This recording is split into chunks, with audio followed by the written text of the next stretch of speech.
Anong masasabi ninyo sa ongoing na impeachment trial, Sir Lito?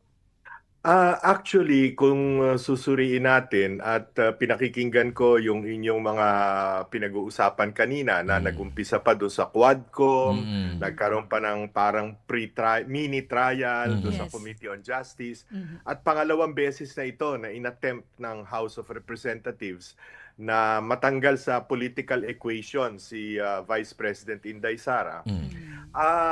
Ang tingin ko kasi rito, ito ay high-level conspiracy na simula't mula pa siguro noong 2023 ay pinlano na ng administrasyon Mhm. na pinamumunuan ni Pangulong BBM kasama ang dating speaker ng House of Representatives na si Congressman Martin Romualdez, no? Mhm. Kasi pag pinagtahi-tahi mo yung lahat ng kanilang ginawa, Mhm. makikita mo na talagang sa pulmula Mm. ito ay pinlano. Whether sila ang nagplano o baka merong pang foreigner na kung sabi nga nung gagamitin ko na yung word na Rasputin kasi uso ngayon yung Romanov, di ba? Yes, yes, Mm. yes, Yung Sir Lito. Romanov, Opo. ang utak ng Romanov yung si Rasputin. Mhm. So hindi ko alam kung sino ang Rasputin sa palasyo na siyang nagdidirihe ng lahat ng ito, Okay. no? Oh, okay.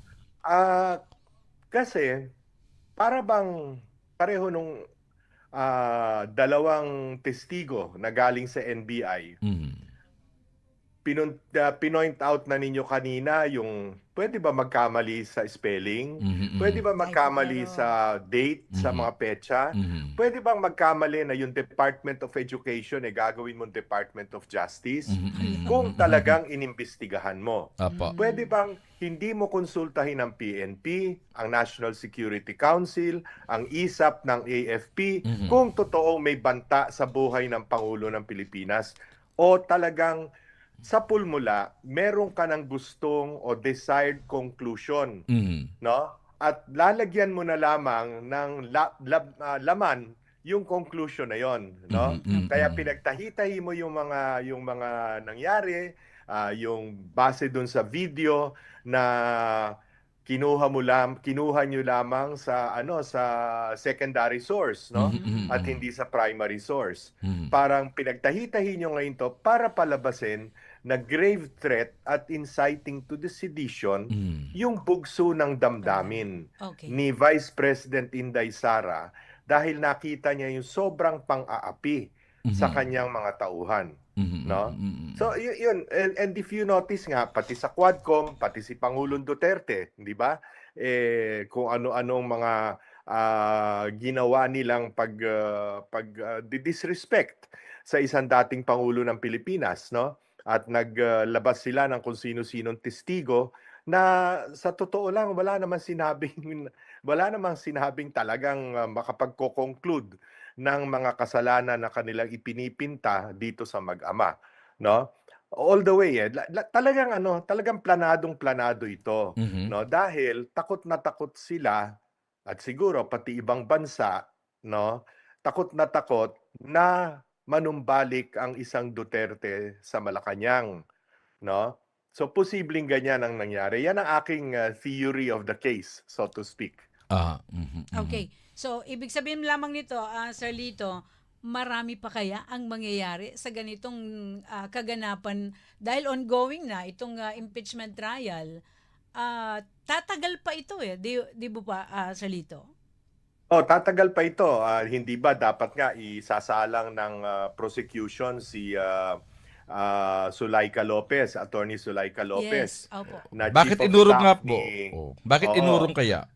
At saka yung si Belinda Bello ba yon, yung Mhm. House Sergeant at Arms o Oh. Deputy Sergeant at Arms. Mm. Bakit nila inurong? Yes nga. Kasi Mm. pag tinuloy nila, lalo lang maiintindihan ng taong bayan, pati ng mga Senate jurors, kung ano ang circumstances, ano ang context kung bakit sumabog sa galit si Vice President Inday Sara. Mhm. Nakita na nila yon sa paulit-ulit na pinakita ng defense, yung mga antecedents, yung mga naunang mga salita no, ni Zulaika Lopez at ni Vice President Inday Sara, Mhm. at nakita nila, siguro naramdaman nila na miski yung mga Senate jurors naintindihan kung anong konteksto. So Mhm. ngayon kung tatawagin pa nila, lalo lang madidiin yung kanilang pangyayari noong November 23 kung saan bugso ng damdamin at yung bang ang feeling mo aping-api ka na o Mhm. aping-api na kayong pati mga tauhan mo, no, kaya kung Mm. ano-ano na ang nasabi ng ating Vice President.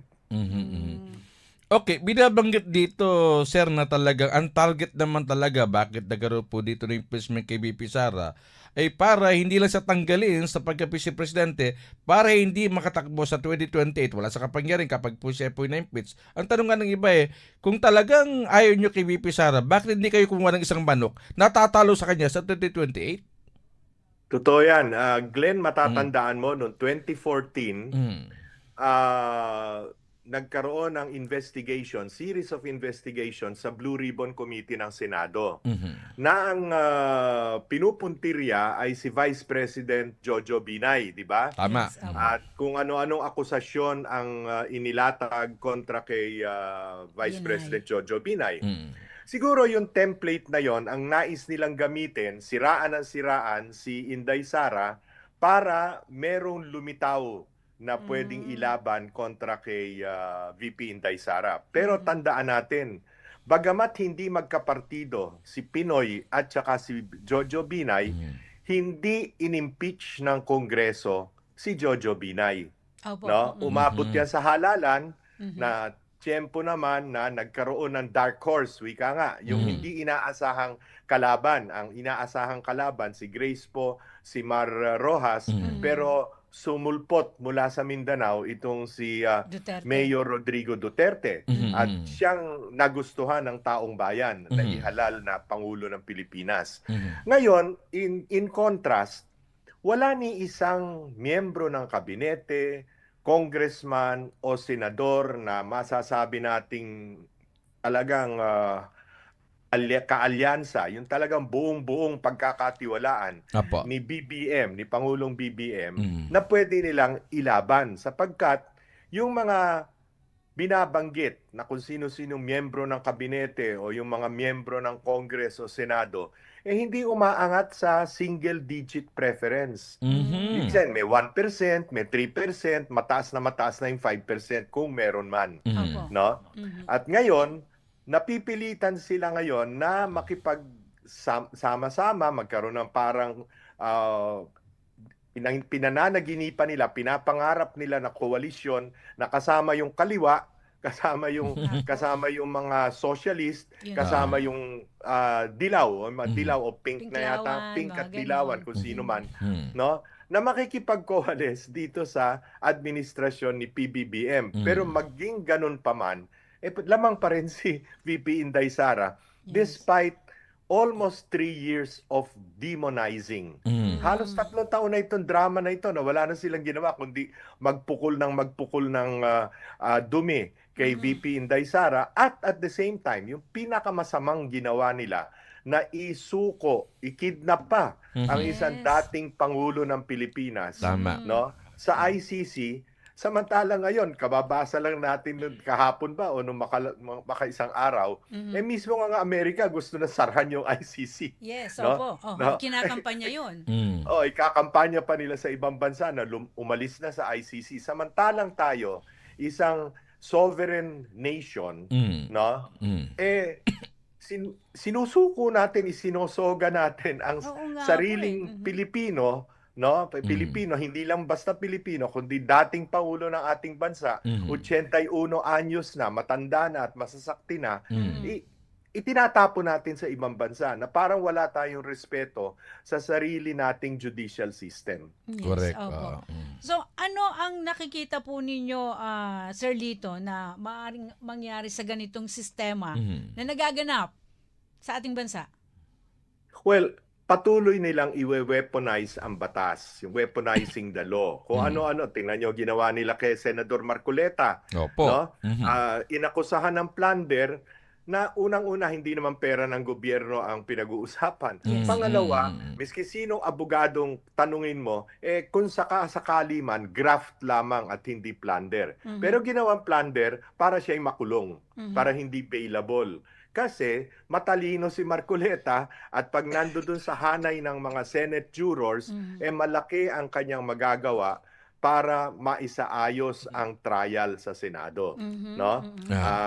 Ganun pa rin etong si ngayon meron pang lumabas na para iimbestigahan daw si Senator Alan Cayetano dahil doon sa SEA Games, no? Yung Ayun 2019. na nga, oo. Yung Oo, 2019. Lumalabas na rin yan, Sir Lito. yung Southeast Asian Games, no? Oo. Again, nananakot na naman sila. Ginawa nila kay Joel Villanueva na sabi sa loob ng 2 linggo, isasampa na namin ang kaso kontra kay Joel Villanueva. 2 buwan na nakaraan, wala namang isinasampang kaso. Kasi nga po lumipat na.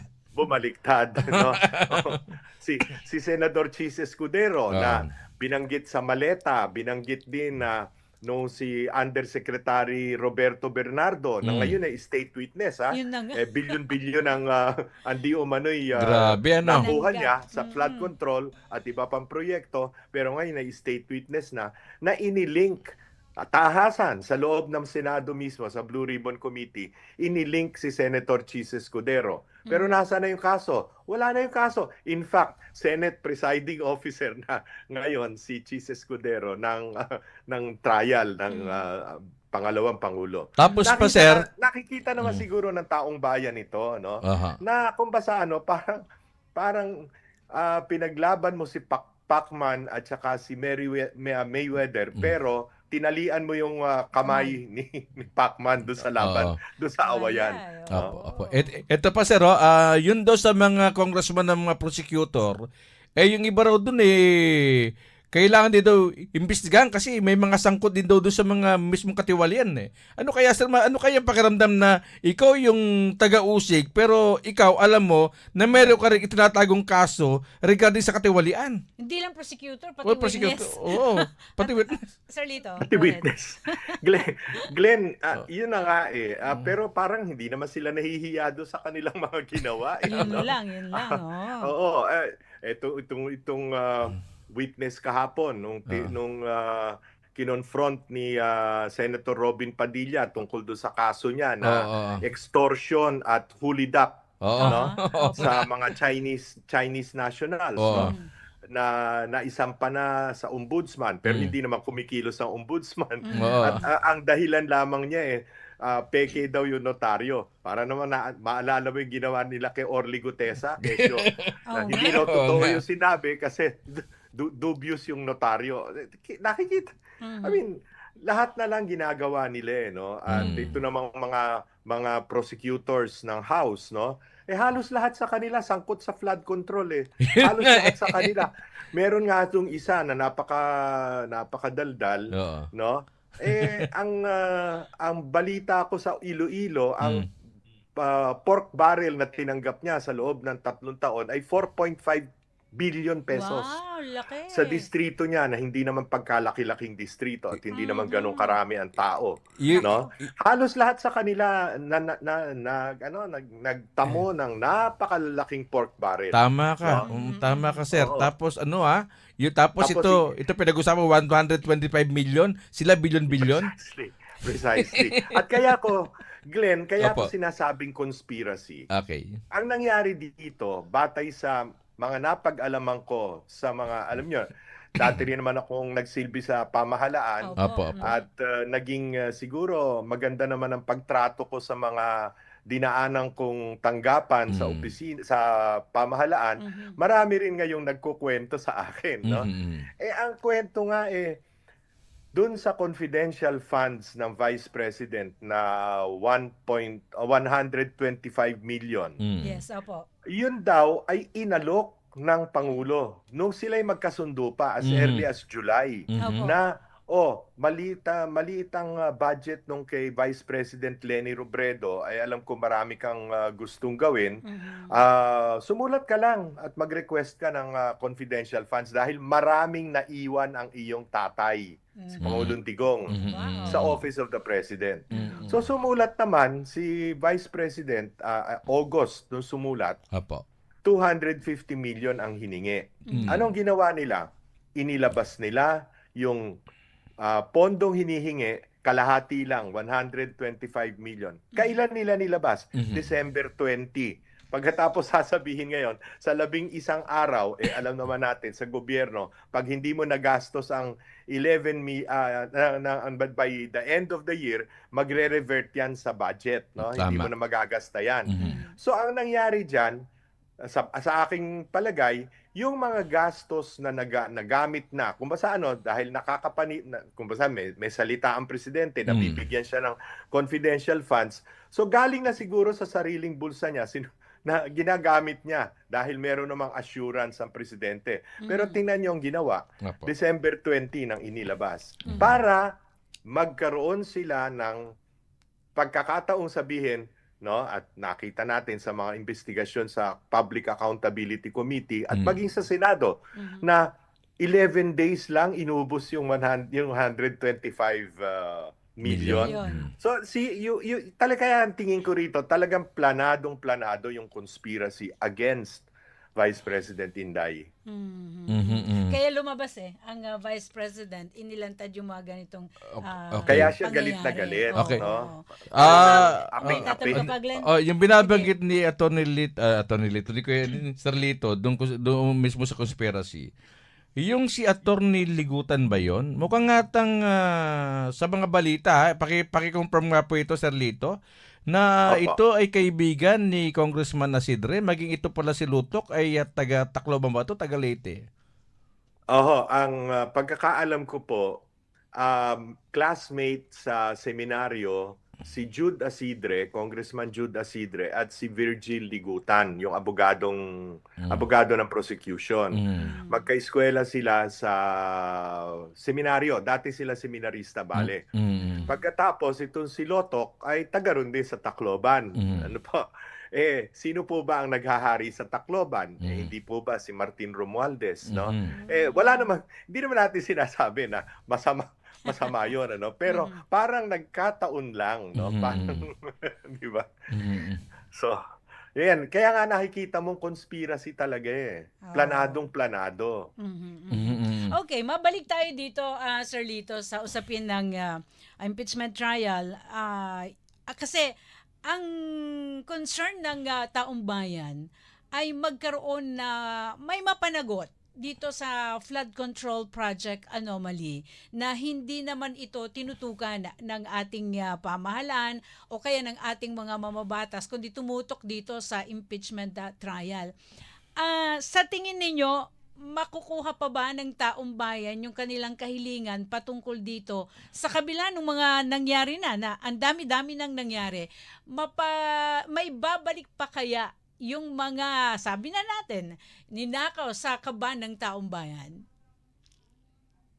Hindi na po yan maibabalik. Nako. At ang aking tingin dun sa panukalang susunod na budget for 2027, which is an election year budget. Sa madaling salita po, maraming mga congressman na naman ang hihingi ng mas malaking pork barrel.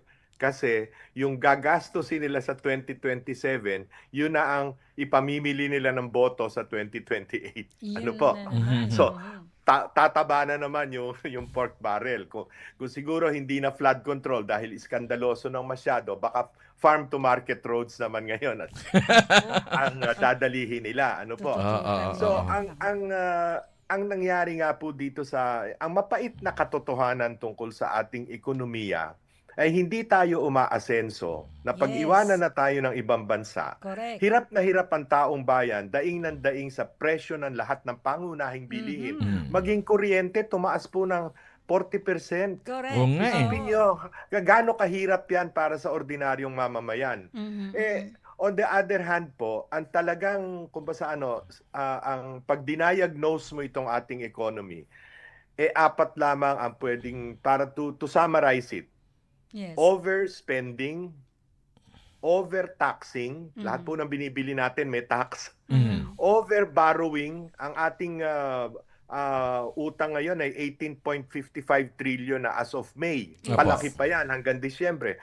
Sa 18.55 trillion na utang Utang. natin, lumalabas, ang isang pamilyang Pilipino ay nakabaon sa utang na 700,000 pesos. Grabe, no? Bawat pamilyang Pilipino. Oo. Kasama na po dyan yung baby pa, yung sanggol pa lamang. Kakapanganak Ang pa lang. hirap. Buhay, Anong oh. dahilan sa overspending, overtaxing, at overborrowing? Dito po sa nakaraang 4 na taon ng administrasyon, dahil po sa overstealing. Kaya, to summarize, overspending, overtaxing, overborrowing, overstealing. Yan Yun. ang mapait na katotohanan tungkol sa ating gobyerno at sa ating ekonomiya. Oh, kasi Okay. pag ano ba yung ating proposed national budget ngayon? Maliit. 7.2 trillion. Yes, kung ikukumpara po natin dun sa utang ng ating bansa, paano natin mababayaran yun, Sir Lito? Kulang na kulang. Ang ating pong kinikita kontra sa ating budget taon-taon ay kulang ng 2 trilyon. Ano po? Ngayon, yung ating utang na ang 1/3 of that ay foreign borrowing, lumobo din dahil dati 58 pesos to $1. Ngayon po 62 pesos to $1 na. So, since ang bayad natin sa mga banyaga na nagpautang sa atin ay dollars at hindi naman tatanggapin yung piso natin, di lumobo na rin yung ating babayarang interest at principal by $4 to the peso, 4 pesos to the dollar. Ano po? Kaya po, baon na baon tayo sa utang. Ang masakit nito, meron ba tayong nakitang mehoras? Meron ba Wala. tayong nakitang improvement sa ating ekonomiya? Naku, Noong Nako. po panahon ni Pangulong Wala. Duterte, Pangulong Duterte po, naglaan ng 5% of the GDP, 5% of GDP Yes. para sa infrastructure. Yun po yung build. Ano po?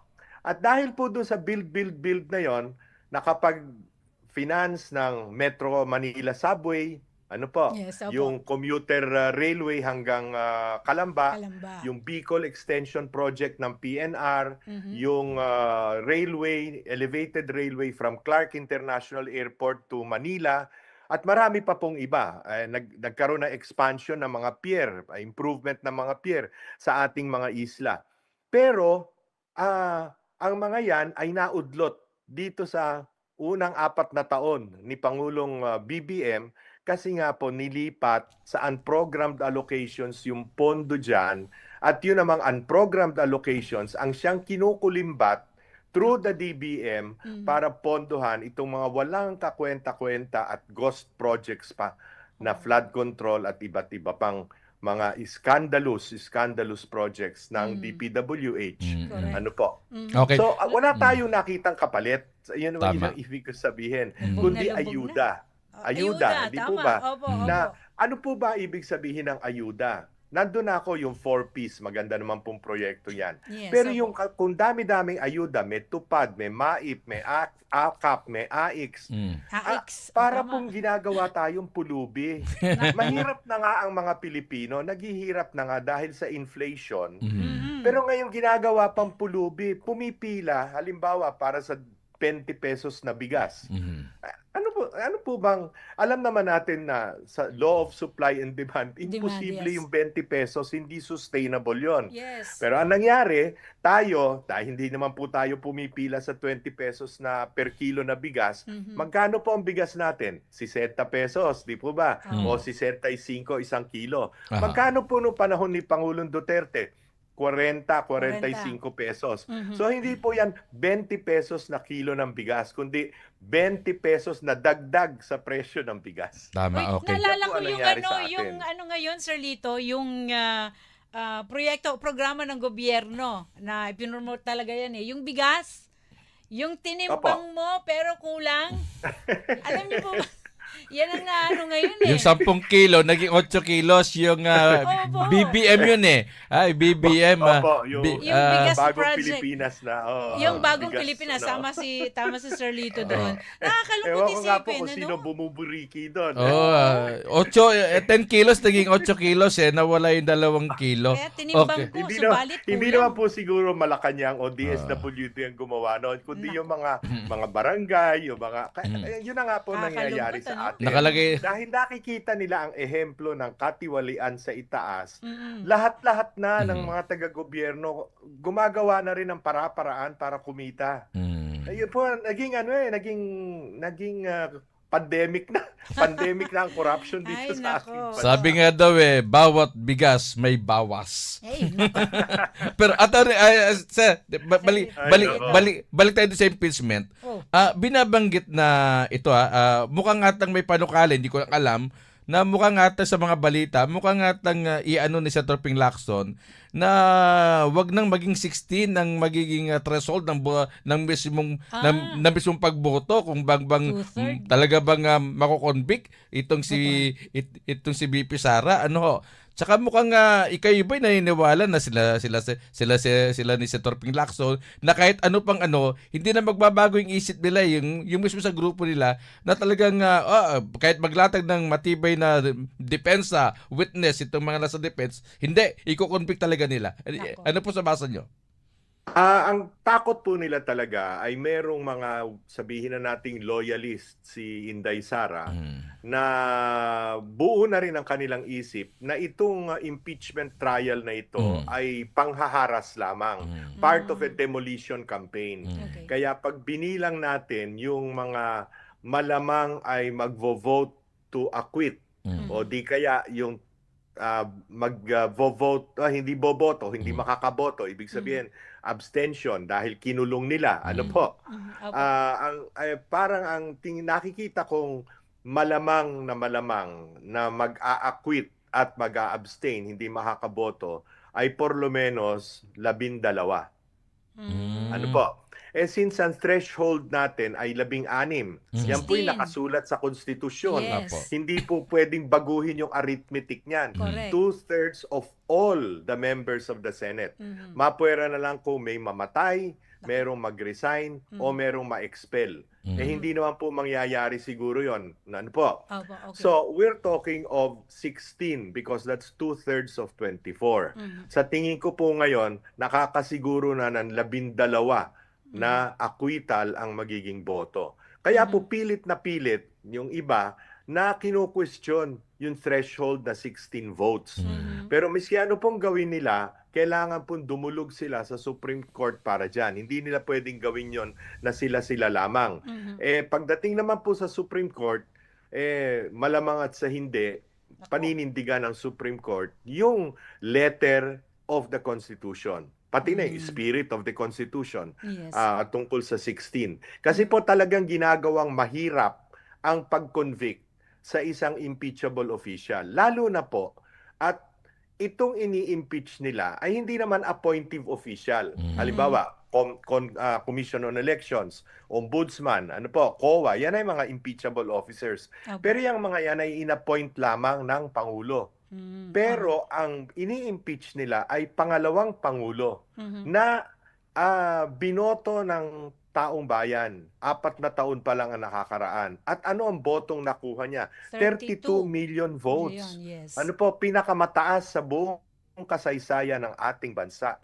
So hindi madali para bang sinabi mo dun sa 32 million votes, oy, kaming 257 na congressmen at kaming kung ilan mang senador, binabaliwala namin yung inyong boto. Nako. Dahil lamang sa mga trumped-up charges na wala namang basihan. Kasi nga, part of the conspiracy to eliminate her in 2028. So yung mga panukala na ganyan na maaaring mabago yung 2/3 na votes na yan, tingin nyo, Sir Lito, ito yung tinatawag na they're bending the law. Lahat naman po ngayon ng batas binebend eh. Di ba? Ganyan yung ginawa nila kay Marcoleta. Di ba? Bending the law yun. Tama Di ba? Oh, yung ginawa yung ngayon si Baligod kinasuhan din nila yung Yes. attorney Baligod. Oh, Mhm. bending the law rin 'yan. Naku. Yung ginawa nila kay Mike Defensor, bending the law rin 'yan. Lahat naman po bending the law. Kumbaga yung rule of law na siyang batayan ng ating justice system at one of the enshrined principles in a democratic republic. Baliwala na ngayon 'yon sapagkat kung anong gusto nila, siya nilang gagawin. Nako. So, ano sa tingin ninyo, Sir Lito, may magagawa pa ba para maiayos ang lahat-lahat ng mga ito? Well, unang-una po, meron naman Panginoong Diyos eh. Meron naman po Panginoong Diyos. Ano po, na siguro naman sa tamang panahon, makikita ang lahat ng kabuktutan at lahat ng kasamaan na ginagawa ng kasalukuyang mga namumuno natin, namumuno sa atin. At sana naman po ay magising ang taong bayan, no? Dito sa ginagawang ito. At unang-una, pagdasal natin na hindi ma-convict si Vice President Inday Sara para naman sa 2028, kung humaba man ang panahon, sa loob ng 2 taon ay magkaroon tayo ng Maayos. bagong pag-asa na gumanda-ganda naman ang takbo ng ating pamahalaan. Di ba, Sir Lito, dati po kayong nakasama ni Sen Pinglacson. Pinglacson? Ano Tama po yung po Opo, opo. ano po yung masasabi niyo ngayon? Na dati daw po talaga maningning, matikas. Bakit daw po ngayon bukod daw po kumukupa siya? Kayo po alam niyo po, kayo po ikakilala niyo po yan. Ano po yung reaksyon niyo doon sa mga mismo sinasabi ng iba? Ako po'y nalulungkot at hindi nga lamang ako, pati yung mga iba naming mga kasamahan na sumuporta sa kanya noong 2001 na tumakbo siyang senador. Ako po ang campaign manager noon. 2004 na tumakbo siya. Bagamat alam naming mahirap ang laban dahil ang kalaban ay isang incumbent, si GMA, at isang napakapopular na artistang si FPJ. Pero kami po'y patuloy na sumuporta sa kanya dahil naniniwala kami sa kanyang kakayahan at sa kanyang integridad. Hindi po namin talaga maintindihan kung ano ang umaandar sa kanyang isipan at tila ay mahirap po magsalita eh. Ang dami po nagtatanong sa akin, hindi po lamang kayo, dahil nga ang tingin nila malapit ako kay Senador Ping Lacson. Pero sa totoo po lamang po, hindi ko rin po maintindihan at ayoko rin naman siyang kumprontahin tungkol dito sapagkat baka naman sumama masyado ang loob. Bagay, Ano opo. po, kaya pagpatawad niyo po na hindi ako makapagbigay ng tahasang Pero opinion nakapag-uusap pa or po kayo, observation. Sir Lito. May may time. Paminsan-minsan po, kasi po meron kaming Thursday group na tinatawag, ano po, na matagal na po namin yung Thursday group na kami nagsasama-sama over lunch. Marami pong mga miyembro niyan na yun nga pong iba yumao na katulad ni Senator Butz Aquino, ni Yes, opo. dating DENR Secretary June Factoran, ano po. Marami po kami diyan, siguro mga umabot po kami sa 20 at one time. Dami rin. Pero lately po mula nung nabanggit ko yung tungkol sa yung plano na CONAS, yung Yes, planong opo. baguhin ng konstitusyon, at sa kanya po naman ang galing, inamin naman po niya, hindi po kami nagkikita doon sa Thursday group. Sa totoo lang. Baka Pero umiwas kayo na. po ay nalulungkot dahil po sa naging ganito siya. Okay, malungkot. Huwag niyo naisipin. Opo. Okay. But anyway, Okay. Sir Lito. Sir Lito, dami namin natutunan at marami po pong mga nakikinig sa atin. Talagang tuwang-tuwa po sa inyo po mga paliwanag. Ano ho? Salamat po. Alam po nyo, ako po ay retirado na. In fact, opo. sumulat po ako ng aklat, ng libro tungkol sa mga 7 presidencies. Ano po? Dahil nag-umpisa ako nung kay Cory Aquino, all the way to kay Isko Moreno. So doon po sa 7 pangulo, nagdaang pangulo, 4 ang nanalo, 3 ang natalo doon sa aking mga sinuportahan. So Ayun. doon po sa libro ay inilahad ko hindi lamang yung kampanya, kundi yung mga inside stories doon sa pagtatambalan at pati nung sa presidency ng mga nanalo na alam ko. O, ilang Siguro po, administrasyon din nun no, Sir Lito? siguro po mga Dinaanan mo. Nobyembre, mga katapusan ng taon mailalabas na. Ayun. Anong title po ng libro nyo, Sir Lito? 4Ps. For Four peace. Ps. Ibig po sabihin, presidencies, politics, polls, and the Polls. press. Yeah. Press po, ibig sabihin media. Ano po? Okay, yeah. Polls, yung po mga survey. Ayun. Presidency and politics po. Okay. Mukhang maganda. For peace, Abangan maganda. namin, Sir Lito. Magandang basahin yan. Makakapulot kami ng Padadala ko maraming po kayo aral. ng kopya. Okay. Thank you. Thank you so much for your time, Sir Lito Banayo. Maraming Sana sa salamat, ulitin. Laila at Glenn. Thank Mabuhay you. kayo at mabuhay ang ating palatuntunan.